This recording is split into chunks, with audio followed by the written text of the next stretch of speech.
What's going on, everyone? Art of the Game is produced by Student Media. Student Media is a student organization at the University of Evansville. To learn more, visit fireside.evansville.edu.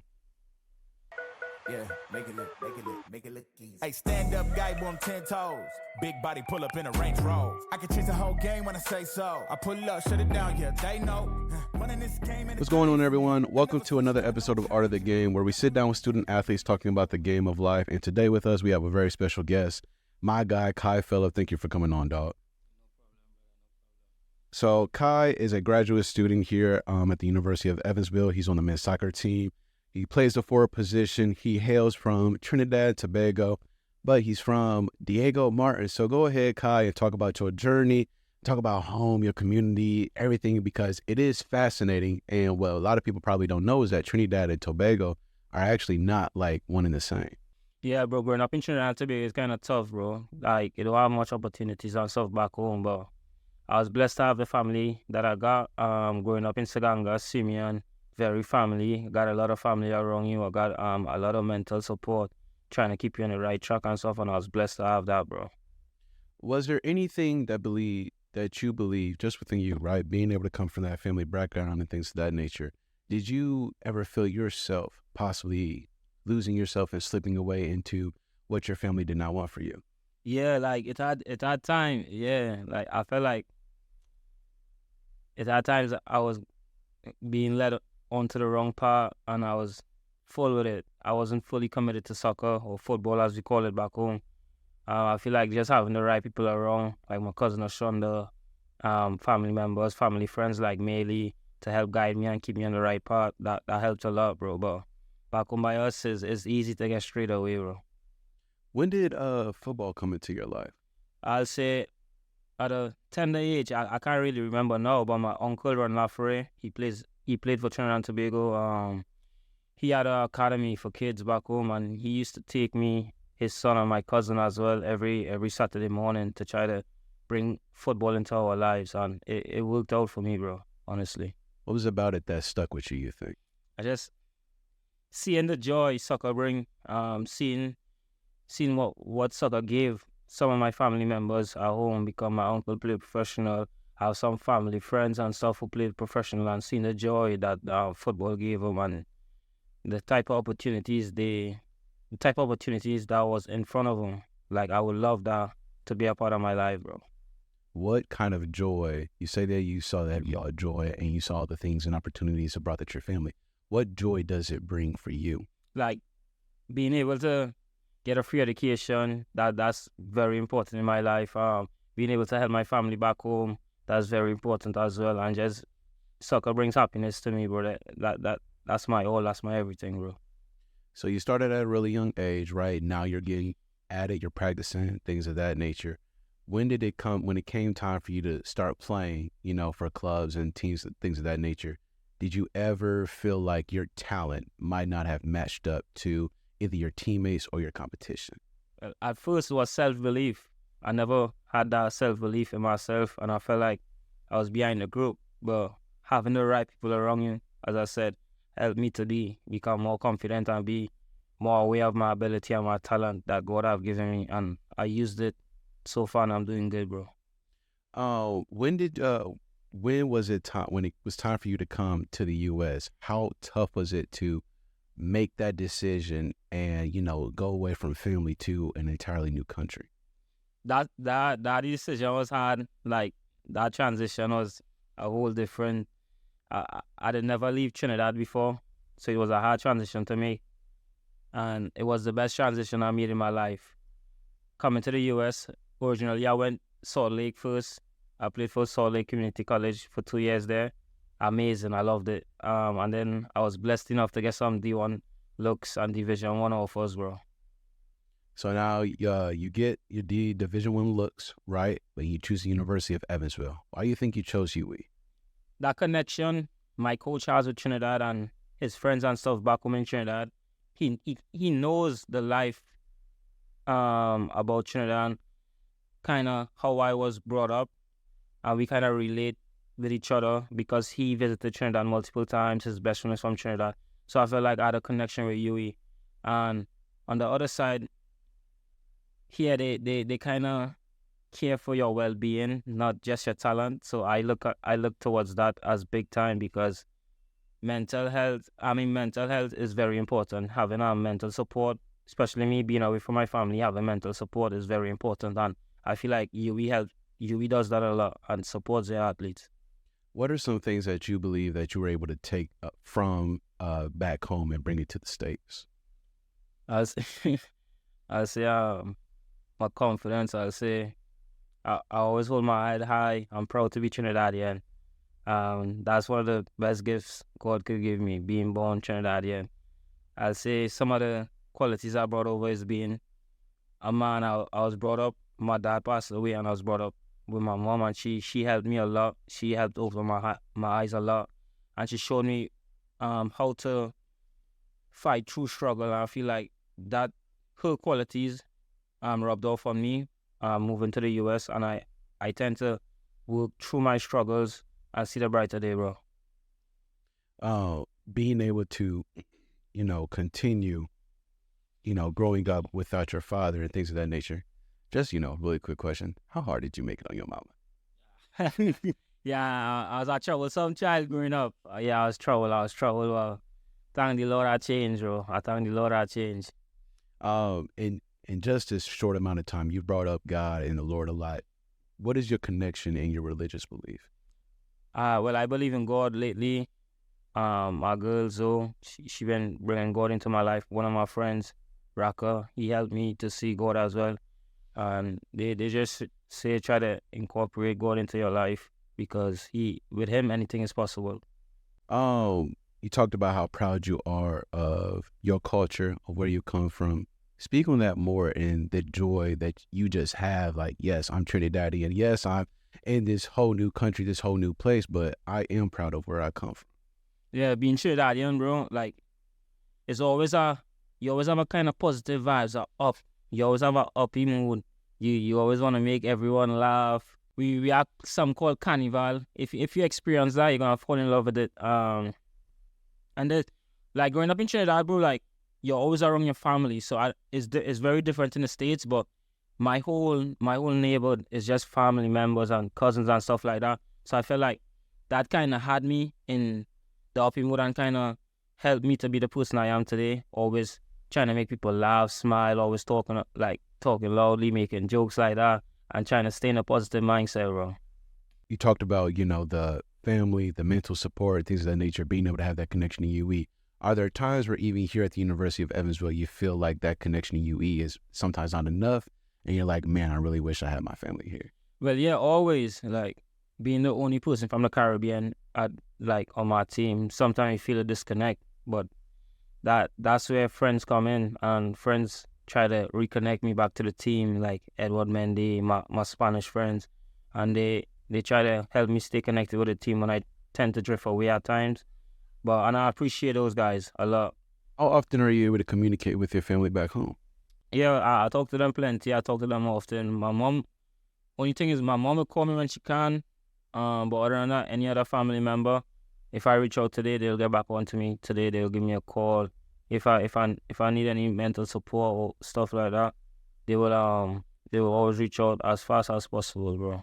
You're going to try and get as many people from back home here to the States? For the future, I hope I could influence a lot of Caribbean athletes or even Trinidadians to come to UE. It's a place that helps, develops. It will help you academically. The academics here is very high. It has helped me a lot and turned around my life. It will also support you soccer-wise. But yeah, one of my plans is to get as much Trinidadians to Evansville, try to get them to experience what I experienced, and that'll be really like good for me. I'll feel good. Being the only person from the Caribbean, do you feel like a sense of, because just being a minority in general, especially in this country, it's kind of like you're put this unfair amount of pressure on you just because you do not look like the majority. So because of that, do you ever feel a sense of pressure like, okay, I know what, the stereotypes and all these things that are put on me just because of what I look like and where I come from? Do you ever feel the pressure? Nah, I don't feel no pressure, never. Like, I'm proud to be Trinidadian. I'm proud to be who I am.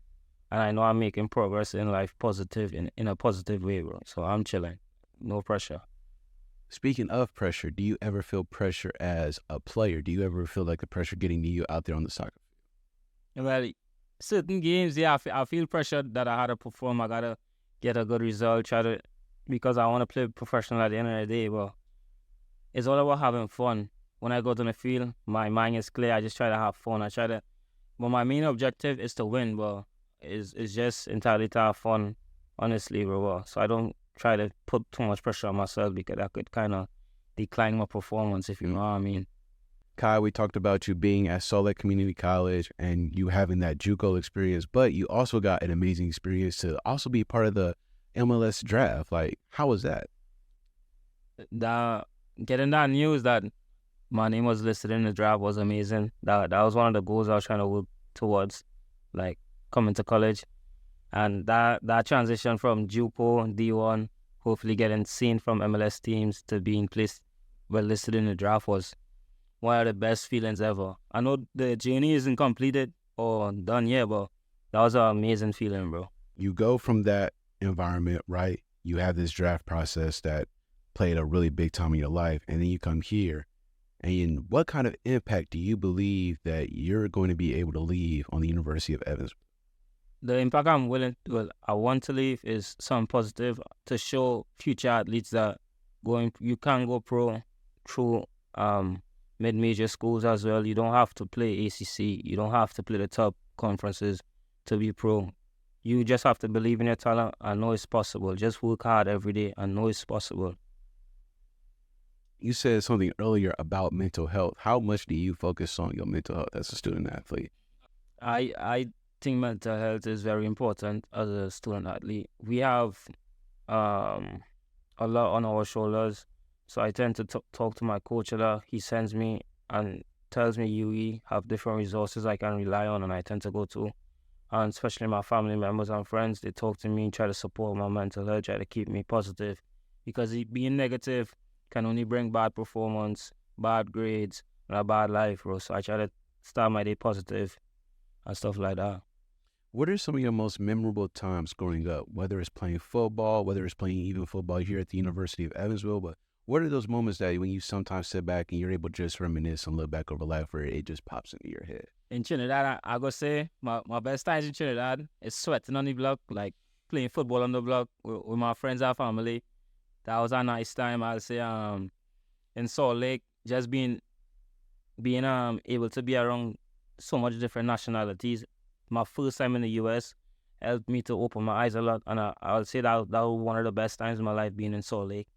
And then in UE, I'll say being invited to the MLS draft, and having just being around my friends here, my boys here is amazing, bro. They give me memories every day. They make me laugh every day, and just being around these guys help uplift me like on a daily level, bro. Do you have any memorable games? From the fall, one of my favorite games I'll say is against NIU. I scored a double. I'll say USI. I scored a double. I'll say one of my most favorite games. I'll say Western Michigan, because that's a tough team and we fought really hard. We got a result against them. We tied. I didn't score, but I assisted one, and I felt like I did the world when I assisted that goal. I felt like I scored, and that joy was something I just need every game, bro. What's your mindset when you're out there? You just said it yourself. No, you did not score in that game, but it felt like you did because you got the assist on that play. So what's your mindset when you're out there on that field? To win. I just want to win. Like, no matter what. I hate to lose, bro. I hate losing, bro. You could ask my teammates in practice. If I lose, I'm mad, bro. No matter what drill you're doing, I'm mad, bro. I just love to win. Like, I just hate losing. When you come from where you came from and you see where you're at now, the journey and things of that nature,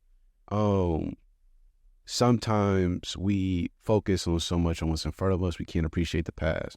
And not only that, we can't appreciate the present. How much time do you give yourself to be able to enjoy where you at right now, and even those little things, those little little minor details that nobody else really knows in your life. How much time do you give yourself to be able to just sit back and enjoy those moments?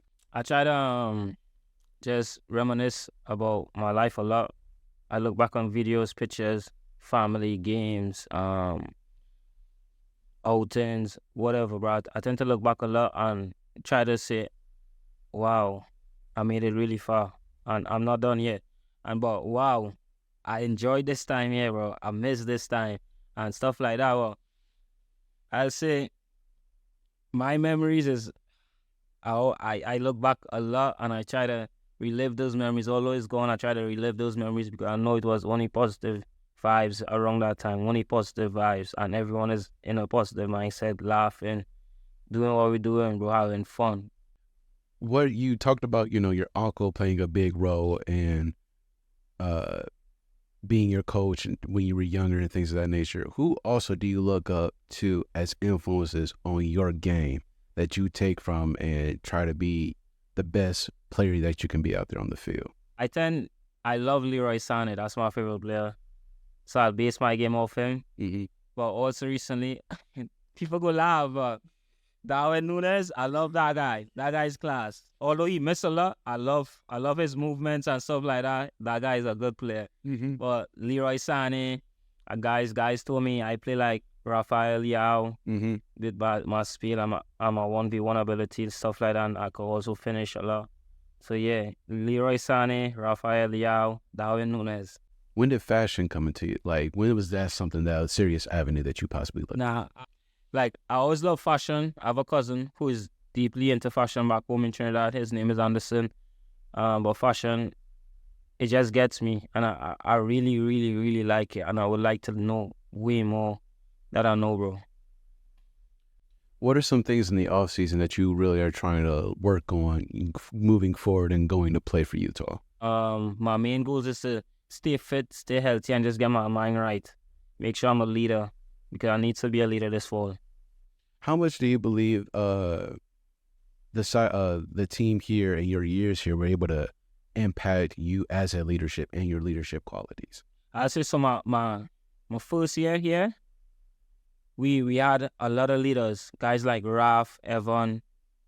These guys, Ethan Garvey, they will talk to me, try to guide me, make sure I'm not giving trouble on campus, make sure I'm practicing, giving my all in trainings. And then my second year at UE, those guys left, so I had to take a different role. I had to take their role of being a leader. And I felt like last year helped me, and it showed me how big my influence is on the team. So I need to have a steady mindset. My highs can't be too highs, and my low can't be too low. I need to be steady. So I feel like, yeah, bro. I just want to say thank you, man, for coming on here on the Art of the Game podcast. This is Kai Phillip. Heck of a job, man. I wish you luck. I wish you all the blessings in the world. And, man, like, keep tabs on him.